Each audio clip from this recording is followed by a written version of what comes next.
Alors pour cette deuxième journée de la T3 Uni 2011, donc nous allons assister à la présentation de Rachel Foucard de la société WSales sur les intranets collaboratifs, donc dans quelques minutes.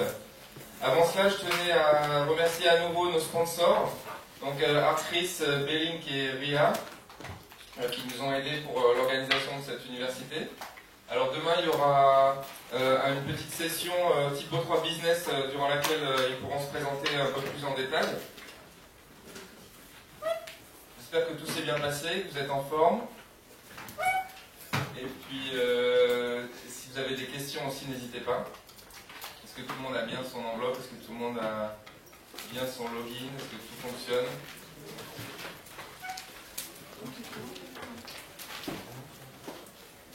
Bon, alors on va commencer pile poil dans les temps. Je vais passer la main à Rachel.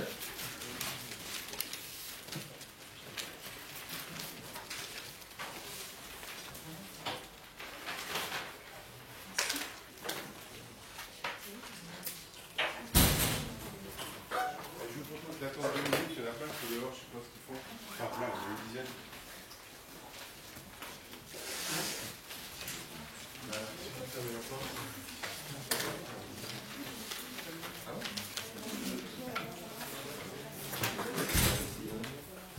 Oui, c'est la demande ici aussi.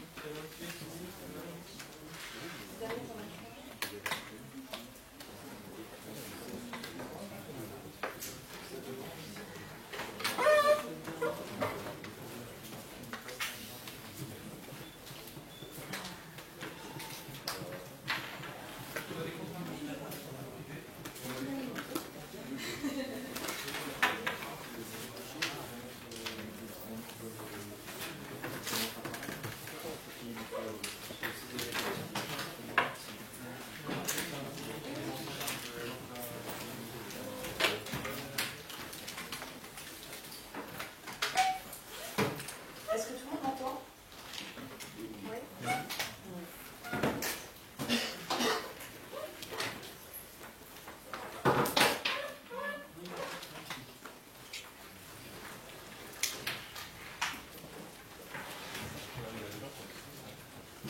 On attend que les derniers s'installent, une petite minute encore.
Voilà, asseyez-vous s'il vous plaît.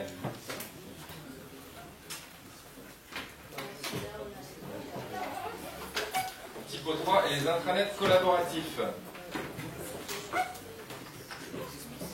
Bien, alors aujourd'hui je vais vous faire une présentation sur les intranets collaboratifs. Alors ça va être une présentation à la fois généraliste sur les intranets et bien entendu on est sur une conférence qui va parler de Typo 3 puisque c'est quand même l'objet de cette université.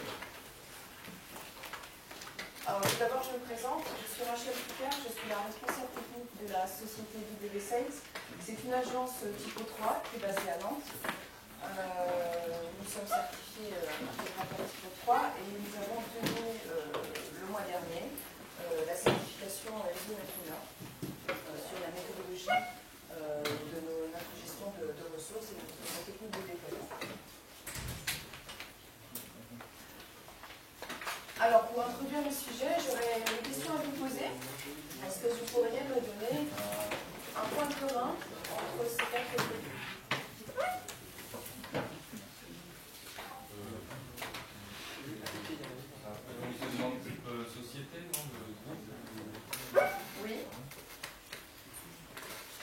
temps, ils sont assez différents. Bon, tout simplement, où est-ce que je veux en venir? Effectivement, ici, on a des groupes d'individus, on va dire, qui se sont organisés de façon totalement différente. Alors, le rapport avec les intranets, il est tout simple. Ce que j'avais envie de mettre en valeur, c'est que pour répondre à peu près aux mêmes besoins, on va organiser le système de façon très très différente. Par rapport à quoi? Par rapport au travail qui est effectué par les individus, par rapport aussi à la philosophie de l'entreprise, à sa taille. Il y a énormément de facteurs qui vont faire qu'on va s'organiser de façon extrêmement différente. Or, aujourd'hui, on va souvent répondre de façon applicative. On va penser en termes de solutions pour un intranet et on va essayer de vous servir un outil qui fait tout et de la même façon pour tout le monde. Or, à mon avis, ce n'est pas une bonne solution. Il faut vraiment, pour ce type de projet, comme pour un site internet, penser de façon très personnalisée.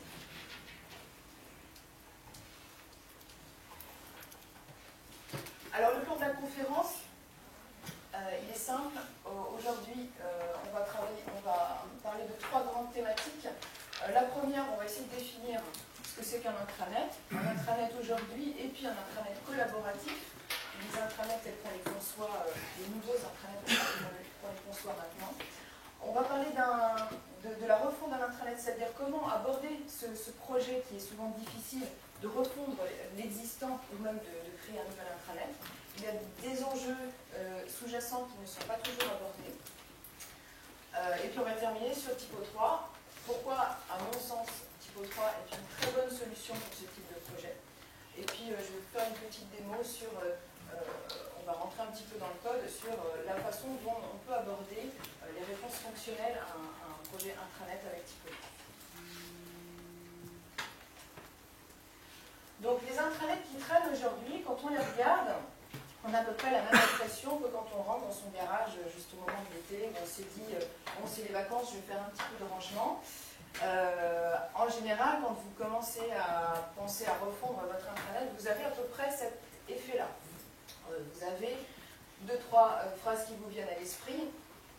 On a beaucoup de mal dans les intranets qui ont été conçus un peu de briques et de broc à retrouver les informations. Elles ont souvent été stockées, mais pas forcément classées, indexées pour être retrouvées par les autres. Il y a des outils, on ne sait même plus à quoi ils servent. Des fois, on ne sait pas si ça marche, puisqu'on ne s'en sert jamais. Et on va se retrouver aussi avec des applications qui sont en double ou en triple, parce que chacun a voulu développer sa meilleure solution. Donc voilà à quoi ressemblent vos intranets aujourd'hui. Il y a aussi autre chose, c'est que quand on a conçu les intranets il y a quelques années, on était parti d'une organisation qui était proche de la hiérarchie, de l'organisation sociale de l'entreprise. Donc en fait, les intranets sont juste des diffuseurs d'informations. Ces informations partent de la direction et les intranautes ne font que lire les informations qui leur sont diffusées. Ils ne sont absolument pas, c'est absolument pas interactif comme principe d'intranet. Or, les salariés aujourd'hui conçoivent un intranet de façon totalement différente. Eux, ils voient les choses plutôt comme ça. C'est-à-dire que les intranautes vont chacun être capables de diffuser des informations qui vont être probablement très pertinentes pour ses collaborateurs, et ils souhaitent bien entendu connaître toutes les informations de leurs collaborateurs. Donc chaque individu va être porteur d'informations et va devoir être capable de les diffuser, et de les diffuser bien entendu de la bonne façon pour que tout le monde puisse les retrouver. Donc ce qu'il va falloir faire, et le grand enjeu des intranets aujourd'hui, c'est de passer d'un système où l'information était diffusée vers les intranautes. On va recentrer l'outil vraiment sur l'utilisateur final, et c'est lui qui va être acteur et diffuser les informations. Et aussi, on va penser de façon très transversale, c'est-à-dire qu'on va absolument sortir de l'organigramme hiérarchique de l'entreprise. On ne va pas le calquer sur l'intranet, mais on va vraiment penser de façon transversale. Donc, si on résume les principales différences entre les intranets existants et les nouveaux intranets qui vont sortir,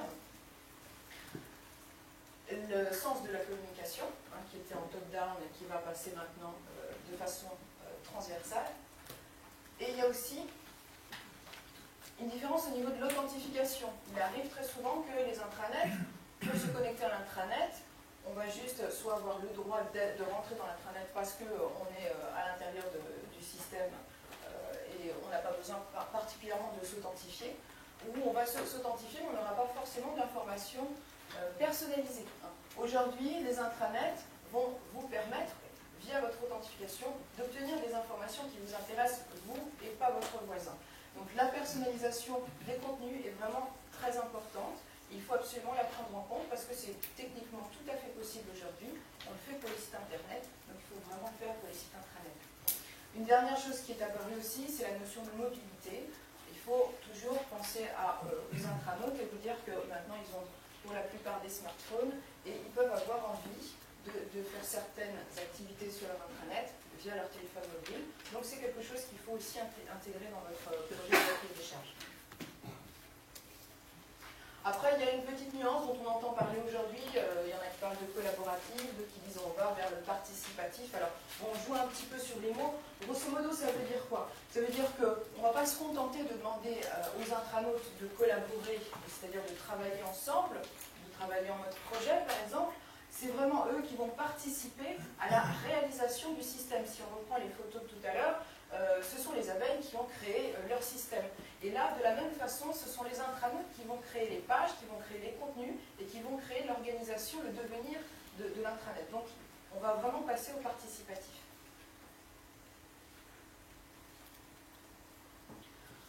Alors, comment vous allez stimuler vos intranautes? Parce que, effectivement, il va falloir stimuler l'utilisateur, il va falloir lui donner envie de collaborer. Il ne suffit pas de lui dire on va vous donner un outil collaboratif, allez-y. Ils ne vont pas forcément collaborer tout de suite. Il faut leur donner envie de collaborer et d'utiliser ces outils. Aujourd'hui, tous les intranautes sont aussi des internautes, donc ils connaissent très bien les réseaux sociaux et ont l'habitude d'utiliser ces outils. Donc il va falloir copier sur ces outils et leur proposer le même mode de communication. Leur proposer aussi de partager l'information, c'est-à-dire il faut qu'ils sortent de l'optique où ce qu'ils ont à dire n'est pas très intéressant. Il faut vraiment qu'à chaque fois qu'ils aient une information, ils aient l'habitude maintenant de la partager. Et ensuite, ce qui va être très stimulant, c'est qu'ils auront le droit de personnaliser leur interface. Donc ils vont s'approprier l'outil beaucoup plus facilement. Alors on peut se demander, oui d'accord, on va donner des outils, un intranet assez compliqué avec plein de fonctionnalités, des actus, des blogs, des wikis. Comment mes salariés vont pouvoir savoir à quel moment ils doivent utiliser tel ou tel outil pour telle ou telle information? C'est pas plus compliqué que de manger avec des couverts. Si on est capable de faire ça assez rapidement, avec une seule information qui est, vous commencez par ceux qui sont plus à l'extérieur, et puis vous attendez que les plats arrivent et ça fonctionne, on n'a pas besoin de prendre des cours de savoir-vivre pour utiliser ce type de système. Vos intranautes seront tout à fait capables de comprendre comment utiliser vos outils. De toute façon, ils les utilisent déjà, encore une fois, dans l'Internet. Ils savent très bien qu'une information datée et qui n'a pas une portée très longue va être plutôt intéressante dans un système d'actualité. Ils vont savoir qu'une gestion documentaire va leur permettre de partager des documents. Donc, aucun problème, ils vont être tout à fait capables de gérer ces différents outils et de laisser tomber leurs habitudes très rapidement parce qu'ils vont se rendre compte qu'ils vont gagner du temps avec ça. Ce qui va changer également, c'est qu'aujourd'hui, vous avez deux types de classification d'informations. Vous avez deux modes. On va avoir des GED qui vont vous proposer, qui vont indexer les informations. Donc, mode documentaire, ça veut dire quoi? Ça veut dire qu'on va classer les informations par catégorie, par type de document. Enfin, il y a tout un tas de modes de classification. Et c'est comme ça qu'on va retrouver ces informations. On va faire des recherches par des moteurs de recherche indexés et on va trouver les documents de cette façon-là. Et puis, quand on est dans les modes réseaux sociaux, on va aller chercher des informations par rapport aux personnes qui les ont diffusées. Donc, on va travailler plutôt par groupe d'utilisateurs, famille, tribu, etc. Et c'est vraiment de façon totalement différente d'aller rechercher son information, mais pour certains types d'informations, il pourrait être intéressant d'avoir les deux modes. Donc, dans un intranet qui a été pensé en amont de cette façon-là, les mêmes informations pourront être à la fois correctement indexées selon le mode basique de gestion documentaire, mais aussi selon le mode réseau social. Et là, ça va donner à vos intranautes des possibilités vraiment très fortes pour retrouver facilement leur information. Alors la deuxième partie, quand je dois refondre un intranet, comment je dois m'y prendre et quels sont les points à côté desquels je ne dois absolument pas passer. Alors, il ne faut pas perdre de vue que c'est un outil pour tous les individus de l'entreprise, donc il faut connaître leurs attentes. Et quand on regarde les différents documents de remontée de besoins, quand les entreprises ont pris la peine d'interroger leurs salariés, on peut classer les attentes en deux grandes familles. Qu'est-ce qu'ils vont reprocher à leur intranet actuel ou à leur absence d'intranet? C'est qu'ils ne peuvent pas communiquer entre collaborateurs. Il faut penser à toutes les entreprises qui sont disséminées dans différentes agences. Géographiquement, les individus ne peuvent pas communiquer entre eux autrement que via ce type de communication. Et c'est un manque. Très souvent, ils disent, moi j'aimerais bien savoir s'il y a un nouveau venu dans telle agence, j'aimerais bien savoir si dans l'agence d'à côté, ils ont trouvé une solution pour mon problème, etc., etc. Et le deuxième problème, effectivement, c'est qu'ils n'ont aucune certitude que lorsqu'ils font une recherche d'information, ce qu'ils trouvent, c'est complet, c'est fiable, c'est à jour. Donc ça, vraiment, pour eux, c'est important. Retrouver une information, c'est bien, mais il faut quand même être sûr que ce soit la bonne information. Après, les enjeux, plutôt vis-à-vis de la direction, ça va être sur les deux publics qui sont en train de se croiser aujourd'hui dans une entreprise. Vous avez les seniors qui sont en train de partir, et puis les jeunes qui arrivent. Donc pour les seniors, la grande problématique, c'est de ne pas les laisser partir sans avoir pu capter et transférer leurs connaissances, qui sont très précieuses, et qui aujourd'hui sont en train de partir avec eux. Et l'intranet, c'est vraiment un moyen de, encore une fois, de partager ces informations. Le deuxième enjeu, c'est effectivement de séduire les jeunes, puisque dans certaines entreprises, ça fait partie des choix qui font qu'on va préférer aller plus dans une entreprise qu'une autre.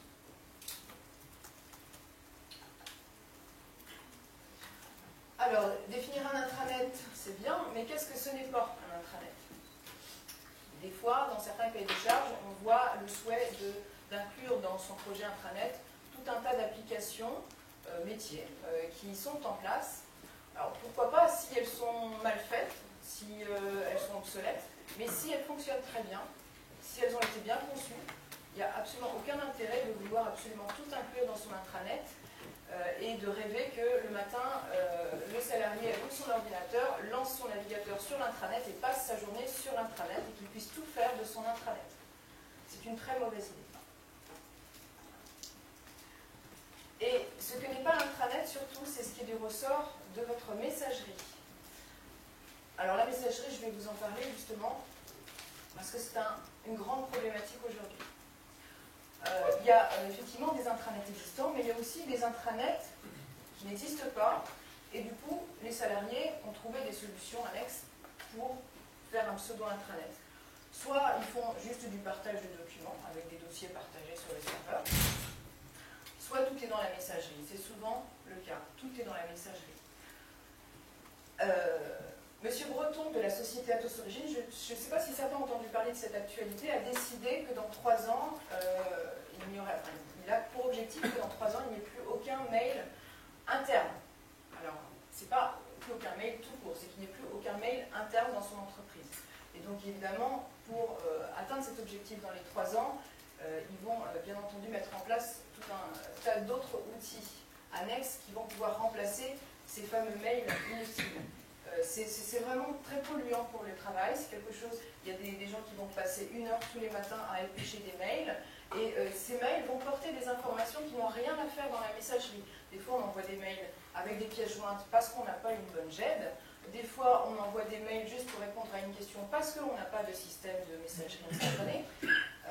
Il y a tout un tas d'outils annexes qui fait que les mails normalement devraient être réservés à la communication avec l'extérieur, ses clients, ses fournisseurs, etc., toutes les personnes qui ne sont pas dans l'intranet. Donc ça, c'est un des enjeux aujourd'hui. C'est donc d'inverser la balance et de remplacer toutes les informations qui étaient dans les emails, de les mettre plutôt dans un intranet qui, lui, va être composé d'outils pertinents par rapport aux informations et, bien entendu, d'apprendre aux salariés à utiliser ces outils. Bon, c'est un objectif, hein, c'est pas aussi... c'est une théorie, mais elle est tout à fait jouable aujourd'hui avec les outils qu'on a. Après, il faut voir un petit peu plus loin, c'est-à-dire se dire, bon, ok, je vais avoir un intranet, mes collaborateurs vont pouvoir communiquer ensemble, mais mes fournisseurs aussi, mes clients aussi. Il est possible qu'on puisse communiquer après via des extranets. Et comment est-ce que c'est possible? Alors, c'est possible si on commence dès maintenant à normaliser correctement ces informations. Je donne un exemple très connu, tout simple, vos actualités. Ce serait pas mal qu'elles soient, par exemple, forcément diffusées via des flux RSS. Ça vous permettra de les communiquer avec l'extérieur. Mais bon, il y a tout un tas d'autres informations qui, si elles ont bien été normalisées, vous avez de grandes chances de pouvoir les échanger avec l'extérieur. Alors bien entendu, il faut gérer la sécurité en amont et la confidentialité. Hier, il y avait une conférence sur la sécurité. On parlait de tout un tas de précautions à prendre en termes de sécurité.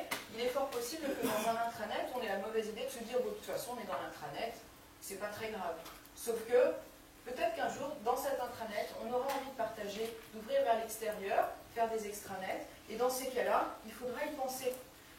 Et ce sera trop tard parce qu'on ne va pas tout refaire. Donc pensez-y dès maintenant, gérez bien la confidentialité comme si vous étiez sur un projet Internet. Voilà, et donc c'est ce qui va vous permettre de diffuser ensuite les informations vers l'extérieur. Alors ça, c'est une petite phrase bien connue de Confucius qui explique tout simplement qu'à chaque fois que vous avez envie de faire quelque chose qui change les habitudes de tout le monde, eh bien, vous allez avoir tout le monde contre vous. Et c'est vrai. Et sur un projet intranet, c'est encore plus vrai. C'est-à-dire que vous allez avoir une double difficulté, c'est de mener à bien ce projet de façon technique, mais aussi de façon sociale au sein de l'entreprise. Et donc, c'est là où on va commencer à parler de gestion du changement. C'est un mot qui est très à la mode. Tout le monde en parle, mais on ne sait pas trop ce que ça veut dire. Et souvent, on interprète ça de la mauvaise façon. Beaucoup de gens pensent que la gestion du changement, c'est l'art et la manière de convaincre tout le monde que notre idée était la bonne. Sauf que ce n'est pas possible. On ne peut pas convaincre tout le monde que notre idée était la bonne. Et puis ça ne servira à rien de toute façon. Donc ce n'est pas ça la gestion du changement. On ne peut pas convaincre, on perd beaucoup d'énergie, on peut faire des stratégies de communication interne, mais ça va avoir une portée à très court terme. Donc le meilleur moyen pour que les internautes adoptent vraiment l'outil et la solution que vous leur avez proposée, c'est de leur expliquer tout simplement pourquoi vous avez choisi ces outils. Et de leur prouver surtout que ces outils vont leur simplifier la vie. Et non pas la leur compliquer, parce que c'est vraiment la crainte première, c'est est-ce que je vais avoir du travail en plus. Des nouveaux outils, ce que je fais déjà, alors en plus que je fasse autre chose. Donc, ça va être plus compliqué, ça va être plus long. Donc il faut vraiment leur montrer, leur expliquer que non, avec ces nouveaux outils, il y aura pas mal de choses en moins à faire, ça ira plus vite. Et tout ça, ça passe par évidemment une campagne, mais pas une campagne de communication, hein, mais vraiment une campagne pédagogique. Ensuite, les employés ne sont pas des moutons, ils aiment bien savoir pourquoi ils vont faire quelque chose, donc ils ont besoin d'un sens à ces nouvelles fonctionnalités. Il faut absolument qu'il y ait un sens aux choix qui ont été faits de choisir tel ou tel outil plutôt que tel autre, et pourquoi on a changé les choses. Ils ont besoin de comprendre, encore une fois, et puis surtout, ils ont besoin de s'assurer qu'ils n'iront pas à l'inverse de la majorité. Les gens ont besoin d'être à contre-courant, donc il faut donner du sens et de l'alignement à votre projet, dans votre campagne de communication. Comment on peut faire ça? Déjà, on peut s'assurer que le cahier des charges est basé sur le retour d'expérience qui a été fait en amont, sur le recueil des besoins, sur les idées qui ont pu être soumises par les différents internautes. Ça permet déjà d'oublier des choses importantes ou de faire quelque chose de totalement inverse aux attentes. Ensuite, si on compare avec un projet web, alors les trois grandes phases que j'ai mises, c'est en jaune ce qui se passe avant le cahier des charges, ensuite on présente le cahier des charges, on choisit un ou plusieurs prestataires, en vert les prestataires font leur travail, ils réalisent le projet, on met en ligne, et ensuite c'est la vie du site internet. Donc en gros, ça se passe comme ça, il va y avoir un groupe de décideurs qui vont préparer le cahier des charges, ils vont le confier uniquement à un prestataire, qui va faire ses spécifications, telles qu'il les a imaginées. Donc il y aura juste une communication entre le prestataire et ce groupe projet. Et ensuite, on va mettre en ligne, et les internautes vont utiliser le site internet, et vont éventuellement communiquer avec le webmaster pour lui dire ce qui ne va pas.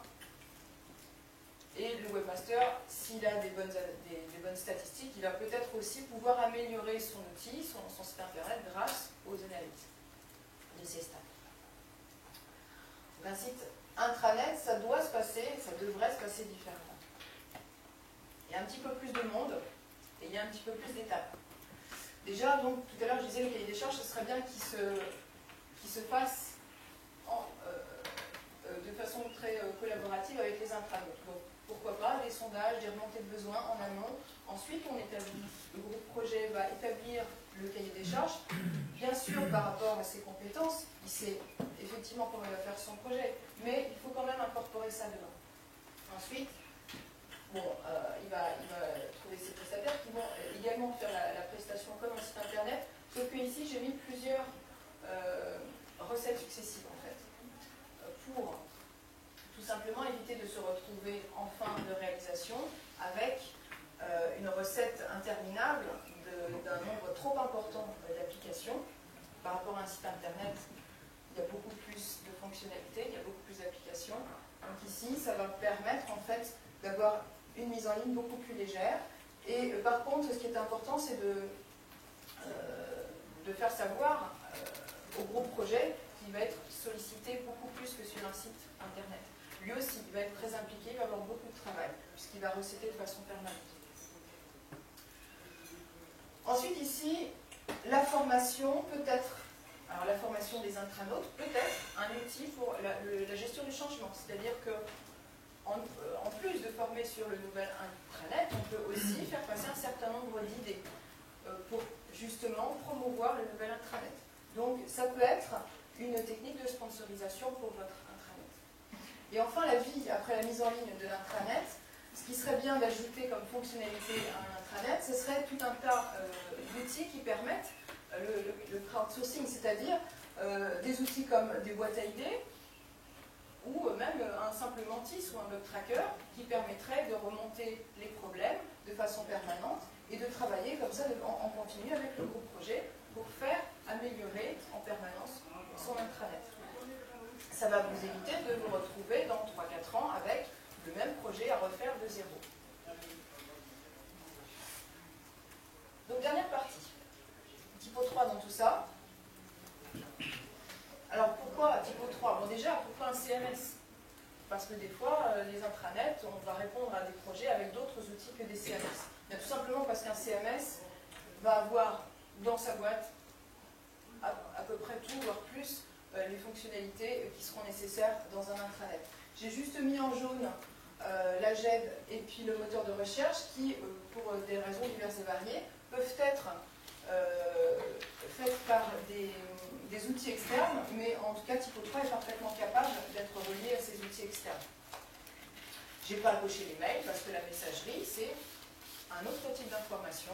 Il n'y a aucune raison de l'intégrer dans l'intranet. Pourquoi un CMS ? Parce que souvent on a, bon ça c'est votre intranet aujourd'hui, il n'est pas terrible, mais enfin bon il a le mérite d'exister, il fait son boulot à peu près. Et puis il y a l'intranet du ServiceCom qui a été fait avec FrontPage parce qu'ils avaient besoin de communiquer sur certaines choses. Et puis il y a l'intranet du côté de l'entreprise qui a été fait parce que, avec Spin par exemple, parce que voilà, ils avaient besoin de partager certaines informations et puis ils se sont débrouillés parce qu'ils n'avaient pas d'autres moyens. Et puis vous avez comme ça plein de petits intranets qui existent dans votre société et le DSI est ravi d'être le seul à les maintenir, bien entendu, il n'a pas du tout la même techno, et puis souvent ils sont statiques, donc c'est vraiment un plaisir pour lui de maintenir tout ça. Donc qu'est-ce que vous allez aussi demander comme fonctionnalité très importante pour un intranet? C'est d'être une usine à site. C'est vraiment la première chose à laquelle il faut penser, parce que si vous ne donnez pas à vos intranautes la possibilité de faire leur mini-site ou leur site satellite, eh bien ils vont être frustrés, ce sera encore une bonne raison de ne pas aimer votre nouvel intranet. Alors que là, ils vont adorer, ils vont avoir un outil beaucoup plus efficace. Il faut quand même leur donner une dose suffisante pour personnaliser ces sites, parce que sinon ils auront l'impression quand même de ne pas pouvoir créer leur propre mini-site. Mais ça, vous pouvez très bien le faire avec Typo 3, il y a des techniques qui vous permettent de... On a vu hier par exemple avec Tant que la voilà framework, c'est une excellente solution. Et comme ça, vous allez pouvoir ravir les intranautes et ils vont pouvoir créer tous les sites qu'ils veulent. Ensuite, la gestion des profils d'utilisateurs, c'est quelque chose qui peut être assez complexe. Quand on voit déjà les différents profils uniquement pour la partie rédactionnelle d'un site internet ou intranet, les contributeurs, les valideurs et les administrateurs. Ici, vous allez ajouter un nouveau profil, c'est l'intranaute, parce que comme c'est un intranet collaboratif, lui aussi il va collaborer, lui aussi il va écrire des contenus. Comment je gère son profil? On a tendance à vouloir dire, bon bah, on fait comme avant, hein, les rédacteurs et les administrateurs, c'est des utilisateurs back-office, puis les intranautes, c'est des utilisateurs front-office. Sauf que je vais devoir développer avec mes petites mains tout un tas d'extensions pour qu'ils puissent créer des actus, pour qu'ils puissent mettre à jour leur blog, etc., etc. Sauf qu'il y a une autre façon de voir les choses, c'est de dire, ok, c'est des utilisateurs front-office, c'est-à-dire qu'on ne va pas les embêter avec l'interface back-office, mais ils éditent. Donc c'est quand même des contributeurs. Donc pourquoi je ne connecterai pas mes utilisateurs front-office avec un profil back-office et que je n'utiliserai pas le editing pour pouvoir éditer justement en front-office tout ce qui m'intéresse. Et dans ces cas-là, de bénéficier de toutes les fonctionnalités natives du CMS, gestion des droits, qui est vraiment une gestion très fine, puisqu'on peut choisir quel type de contenu, quel champ dans quel type de contenu, etc., etc. Et dans ces cas-là, je vais gagner un certain temps en termes de développement. Et puis aussi, je vais gagner en stabilité, et pour la maintenance, ça va être beaucoup plus simple. Et puis très rapidement, Typo 3, toujours une excellente solution. Pourquoi? Parce qu'il y a plus de 5000 aujourd'hui extensions qui existent sur le TER. Donc je pense qu'en général, on trouve à peu près tout ce qui est possible et imaginable en termes de fonctionnalités. On peut se connecter à n'importe quel type de base de données. On peut se connecter à un manuel LDAP, faire du SSO, à peu près tout ce qui est demandé dans un projet intranet. Et on peut également faire des web services. Donc là, par exemple, un web service qui a permis de faire une appli sur un iPhone pour rédiger des actus. Donc il y a vraiment tout ce qu'il faut dans Typo 3 à mon avis. C'est un très bon CMS pour ce type de projet. Alors ce que je vais vous montrer, j'ai rapidement cette année fait une toute petite démo, c'est vraiment pas très long. J'ai utilisé le package d'introduction en fait pour gagner du temps, comme ça j'avais un site tout prêt. Et j'ai simplement connecté un utilisateur front-office avec un profil back-office pour vous montrer comment on pouvait rapidement mettre en place l'édition. Alors, les seules extensions que j'ai eu à ajouter au package d'introduction, c'est ces trois-là. Donc, pour connecter le front et le back, ça existe déjà depuis longtemps même.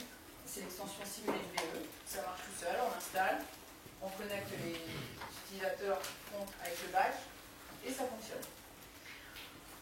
Celle-ci, c'est juste une copie de l'extension FEdit qui est dans le package. Je l'ai déplacée en local et je l'ai personnalisée pour des raisons graphiques et pour ajouter des boutons qui n'existent pas. Et ça, c'est juste la skin que j'ai aussi déplacée en local parce que j'avais envie de montrer comment on pouvait personnaliser la skin des éditions des formulaires en front office sans la modifier en back office. J'ai aussi déplacé le dossier de skin.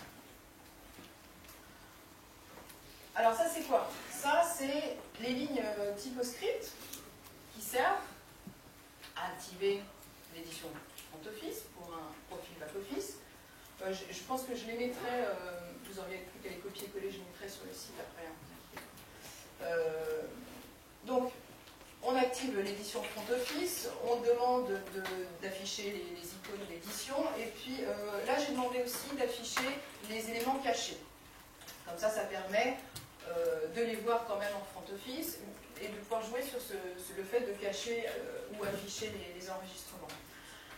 Et ça c'est juste une ligne qui permet d'empêcher en fait un utilisateur front office d'aller dans le back office. C'est-à-dire que c'est une redirection, il peut taper l'URL du site /typo3 et il sera toujours redirigé vers laquelle. Comme ça, vous êtes sûr que votre utilisateur est que front office. Et ça, c'est ce qui m'a permis de construire son affichage. Donc, qu'est-ce que j'ai fait? J'ai fait un petit bouton qui permet de créer des nouvelles actus, tout simplement, et en dessous, la liste des actus qui se créent, avec les petits boutons qui permettent d'éditer, supprimer, enfin les petits boutons qui vont bien quoi, pour gérer ces actus. Donc ça tient dans ces lignes-là en fait. Ici, alors j'ai juste vidé la colonne centrale du site d'introduction. Ici vous avez le bouton qui permet de créer des nouvelles actus. Donc, vous voyez, ça existe là, c'est pareil, c'est très très vieux, ça existe depuis très longtemps. Vous dites juste que vous voulez des actus de telle table, des enregistrements de telle table, pardon, et j'aurais pu rajouter 2-3 lignes pour dire que je voulais qu'elles soient rangées dans tel dossier, etc., etc. Là, elles sont rangées. Oui. Le micro, il se prend. Voilà. Oh, c'est bon, tout le monde m'entend? Oui.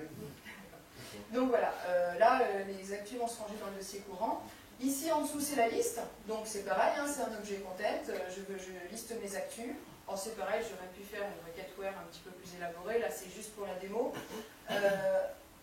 J'ai juste rendu le titre de l'actualité, je le mets dans un H3, et à côté de mon H3, je rajoute les petits boutons qui vont bien. Encore un edit panel, c'est un vieil objet. J'ai rajouté donc les boutons qui m'intéressaient, édition, supprimer, cacher, et j'en ai rajouté un qui n'existe pas, qui permet de voir l'historique des modifications de l'actu pour pouvoir retourner en arrière. C'est une fonctionnalité du back-office qui existe depuis toujours, et ça serait intéressant de l'avoir aussi en compte.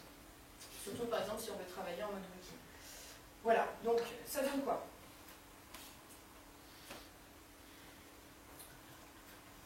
Je galère un peu, donc je vais juste tourner mon écran. Et je vais m'inscrire.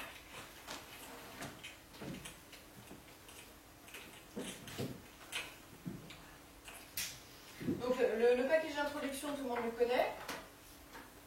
Ici, vous avez des sous-pages, par exemple, dans la page exemple, dans la rubrique exemple. J'ai rajouté une page qui, pour l'instant, n'est pas visible, puisqu'elle est réservée aux utilisateurs connectés, où j'ai pu mettre justement la création des actus. Donc, il faut que je me connecte ici.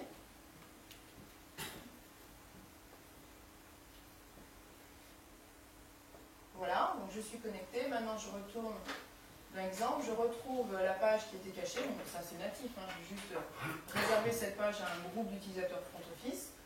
Par contre, ce qui se trouve à l'intérieur, ici, c'est ce que vous avez vu tout à l'heure, les edit panels.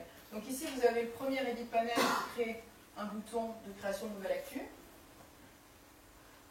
Alors par défaut, ça ouvre une pop-up, mais libre à vous d'améliorer ça et de faire des lightbox si vous trouvez ça plus joli. Hein. Là, j'ai pas été si loin.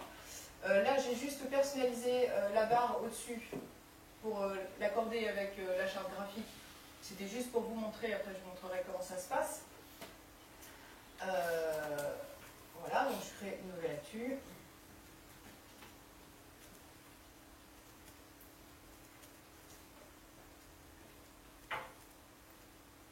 J'enregistre et je ferme. Voilà, j'ai bien ma troisième actu, elle est cachée, je ne veux pas qu'elle soit cachée, je l'affiche. Voilà, où je veux la supprimer, je la supprime. Vous avez vraiment les boutons de base de l'edit panel. La seule chose, c'est que j'ai mis d'autres icônes que je trouve plus sympa que les icônes par défaut. Et que j'ai simplement, comme je vous disais, charté le formulaire, qui est un formulaire basique. Donc vous savez que ce formulaire, vous pouvez vous le paramétrer pour masquer certains champs par rapport au profil de l'utilisateur back-office. Alors, et puis s'il essaye d'aller en back-office,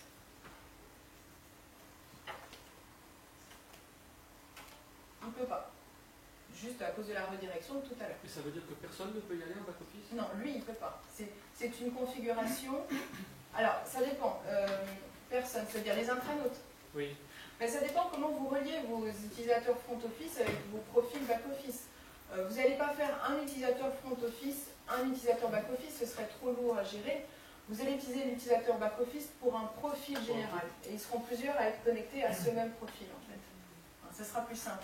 Et vos utilisateurs front office, eux, peuvent très bien être connectés avec un annuaire LDAP comme on fait d'habitude. C'est juste que vous allez en plus les connecter à un profil back office. Voilà. Donc la redirection, elle a été mise sur ce profil-là. Rachel, peut-être il faut préciser que c'est une configuration TS config user Oui. et pas globale, donc c'est pour ça qu'en effet, en associant après tes groupes utilisateurs à ce groupe utilisateur, ils vont être. Voilà. Tu choisis en fait ceux qui ont accès au back-office et Tout ceux à qui fait. n'ont pas accès. Donc après, on a le choix, on peut mettre sur un utilisateur ou un groupe d'utilisateurs, mais ce n'est pas une configuration de page. Donc du coup, je vais me déconnecter pour accéder au back-office.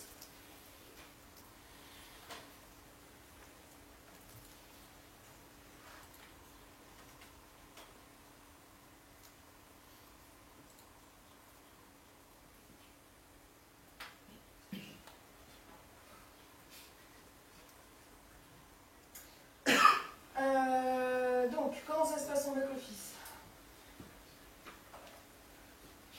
Donc voilà, vous retrouvez votre page intranet qui est ici, qui est réservée au groupe front-end. Ici, vous retrouvez le typoscript que j'ai écrit, puis vos deux actus qui sont là. Donc juste pour prouver que la charte graphique, elle est bien différente. En front, là, j'ai bien mes onglets de back habituels. Alors là, pareil, je vous le remonte, mais c'est le même que tout à l'heure. Hein. J'ai juste mis donc ce typoscript ici qui génère donc l'affichage dans la colonne centrale. C'est très bien le package d'introduction parce que pour les sites de démo, tout de suite, ça prend beaucoup moins de temps.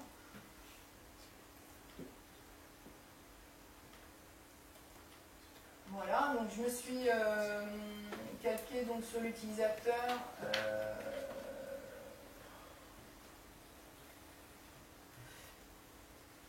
Je ne sais plus, News Editor, je crois.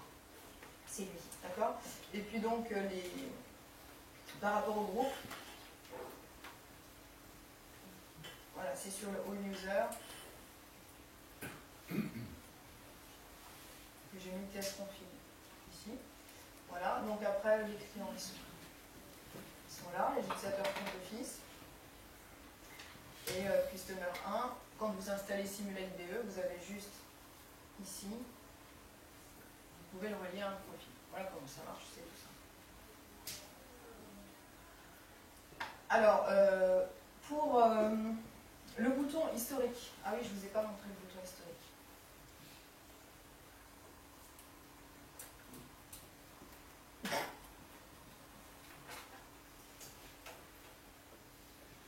Je me reconnecte, vite fait.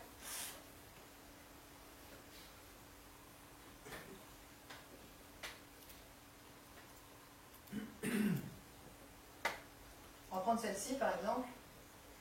Si je clique sur le bouton historique, ça c'est pas un bouton qui existe par défaut dans l'admin panel. Ça vous permet simplement d'afficher ce que vous voyez en back-office quand vous cliquez sur le bouton historique en mode liste. Et puis du coup, voilà, vous allez, comme dans le back-office, dire, alors là par exemple, je vais prendre ça, j'ai la deuxième actualité. Voilà. Hop. Voilà.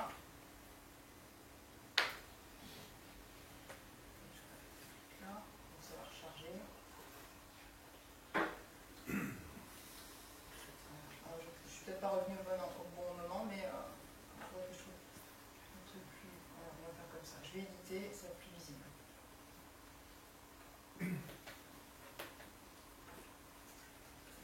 Donc, je rajoute du texte.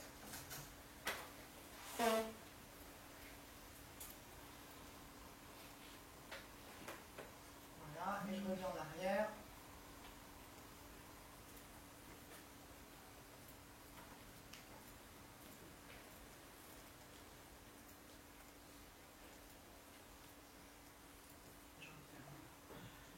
Voilà, donc ça marche bien, hein, c'est comme en back-office. Donc, comment on fait ça? dans ce que je vous avais montré tout à l'heure. Ici. Ça se passe dans cette extension. Dans l'extension FEEdit, vous allez trouver 3-4 fonctions qui vont vous permettre d'éditer, donc de générer les edit panels, ces fameux edit panels que vous générez via le TypoScript, de changer les boutons.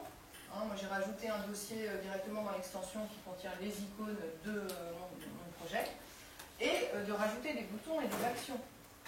C'est aussi dans ces fonctions-là que vous allez pouvoir dire, bon bah finalement la pop-up c'est pas terrible, je préfère une lightbox. Alors la lightbox, il n'y a pas qu'un intérêt graphique, il y a un intérêt fonctionnel. Le problème de la pop-up, c'est que comme vous êtes dans une fenêtre, vous pouvez la fermer. Et vous vous retrouvez dans la même situation que j'ai un BE user qui écrit quelque chose, il n'a pas fermé l'enregistrement, donc quand quelqu'un d'autre l'ouvre, on dit il y a un tel qui est en train d'éditer. Avec la lightbox, vous supprimez le problème, il est obligé de cliquer sur le bouton fermer pour fermer sa lightbox et donc l'enregistrement. Et là, vous avez une excellente gestion en fait de la saisie simultanée de vos utilisateurs. C'est pas que pour le graphisme en fait. Voilà, je pense que j'ai fait le tour, à moins que vous ayez d'autres questions. Ah oui.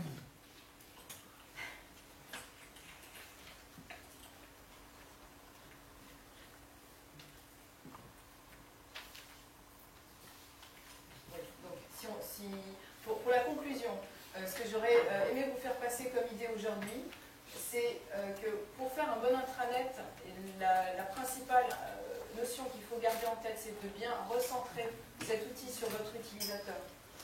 Donc, tout simplement, on va le stimuler avec des fonctionnalités collaboratives. Il va pouvoir devenir acteur et participer à la réalisation de ce projet.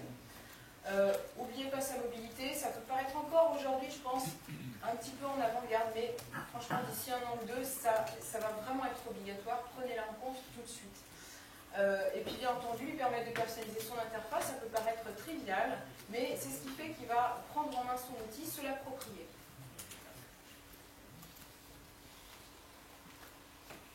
Il faut évidemment qu'on lui donne les moyens de mieux partager son information, parce que mine de rien, c'est quand même un outil de travail, donc l'idée c'est quand même qu'il puisse avoir des informations et pouvoir travailler avec. Donc on n'oublie pas qu'au départ, il faut qu'il puisse trouver ces informations correctement. Vous pouvez maintenant intégrer des moteurs de recherche très performants. Et le mode collaboratif, c'est pas qu'un mode de travail à la mode, c'est une autre façon de retrouver les informations et ça convient vraiment à un grand nombre d'utilisateurs. On n'est pas tous développeurs et on n'a pas tous une façon de penser qui est très « je vais chercher tel document qui parle de telle thématique, je vais chercher tel mot-clé ». Il y en a des tas d'autres qui disent « ah, c'est le document qu'un tel a créé le mois dernier et je vais essayer de le retrouver plutôt comme ça ». Donc il faut vraiment permettre aux utilisateurs de rechercher les informations de n'importe quelle façon. Et la durée, c'est important parce que l'intranet, c'est un projet qui se construit sur la durée. Donc gestion du changement, et puis intégrer l'amélioration continue avec des outils directement intégrés à l'intranet qui permettent aux intranet de vous remonter leurs idées d'amélioration et remonter les problématiques à corriger. Voilà, et puis bien entendu privilégier un bon CMS et Typo 3 à mon avis c'en est un. Voilà, si vous avez des questions. J'ai une question sur le ciblé de user. Oui. Quand une personne saisit une actualité, est-ce que tu peux remonter au compte front office qui a saisi l'actualité? Oui, alors ça je ne l'ai pas mis en place, mais évidemment il faudrait le faire. J'ai pas entendu la question en fait. Alors, le micro, je vais la refasse plus fort peut-être. Sinon Rachel, tu peux Remonter sur la table s'il te plaît. Un micro. Si. Voilà, donc ma question était simplement avec Simulate BE User, est-ce qu'on a moyen de remonter jusqu'à l'utilisateur front-end qui a fait l'actualité, qui a contribué? Oui. Aux raisons Il principales. le faut, bien entendu. Il le faut, puis surtout pour ne pas mettre 50 pages d'actu pour 50 utilisateurs. On va faire une page d'actu, puis quand l'utilisateur va se loguer, on aimerait qu'il voit que ses actus, par exemple. Ça peut être pratique. Donc ce qu'on va faire, c'est qu'on va juste ajouter un champ aux actus, où on va pouvoir, par défaut, alors ça se fait aussi en TypoScript avec l'edit panel, on dit qu'on veut ajouter des actus, et on lui dit que par défaut, le champ créateur, c'est l'ID du user logué. Comme ça, d'office, tout ce qu'il crée porte son identifiant.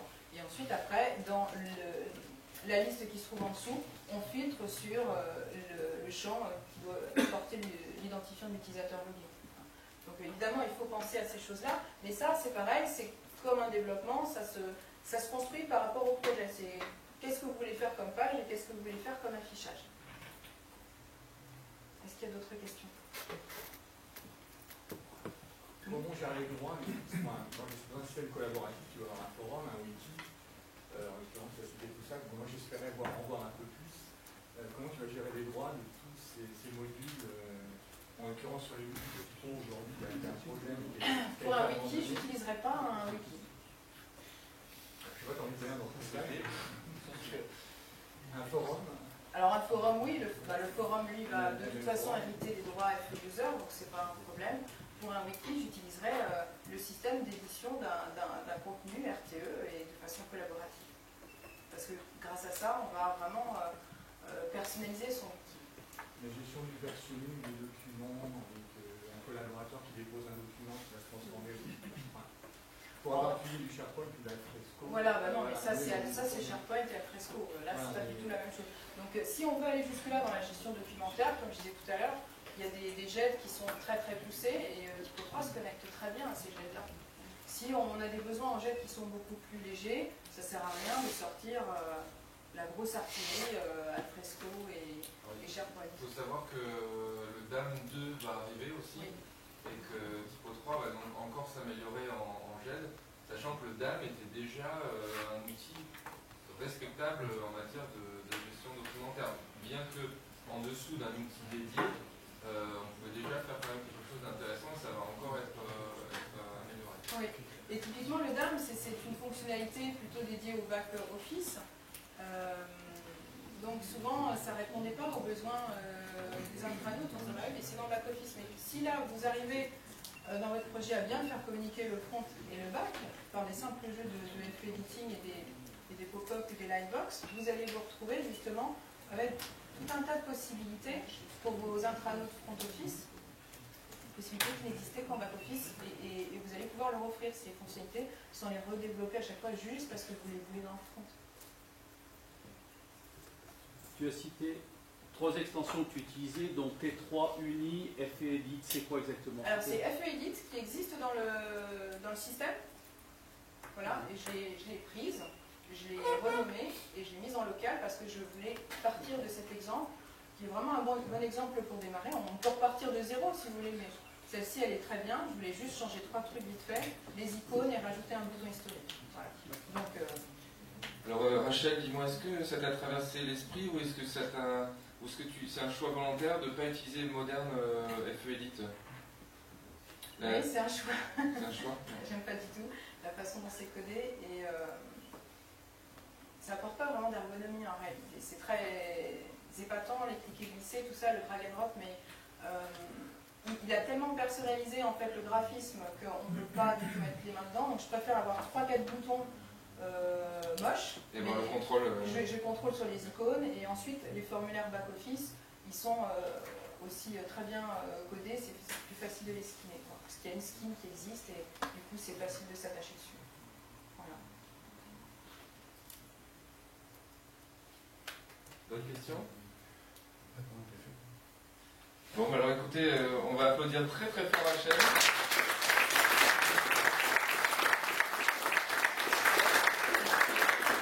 Il a placé la barre assez haut pour les présentations d'aujourd'hui.